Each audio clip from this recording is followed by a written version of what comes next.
Assalamualaikum warahmatullahi wabarakatuh. Selamat sore, salam sejahtera kita semua.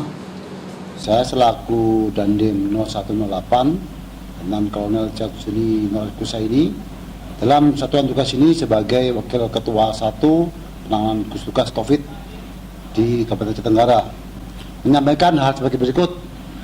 Sampai dengan hari ini, orang dalam pemantauan di wilayah kita ada 15 orang. Kemudian pasien dalam pengawasan masih belum ada, harapan saya tidak ada. Dan sesi pemantauan 28 orang. Untuk personil atau orang yang masuk ke dalam wilayah kita, Kabupaten Jatinegara, sampai dengan hari ini, tanggal 14 April pukul 8 pagi, yaitu 208 orang. Dan orang yang masuk dari pos Ketambe, dari arah Gayo Luas, sebanyak 148 orang. Pada kesempatan ini saya selaku perwakilan Satgas Gugus Tugas COVID ini menghimbau kepada seluruh masyarakat yang ada di Tenggara untuk melaksanakan social distancing dan physical distancing dengan cara kita menjaga jarak dalam berhubungan dengan orang lain minimal 1 meter sampai dengan 2 meter. Jangan terlalu dekat. Yang kedua, hindari kerumunan massa atau kumpulan orang.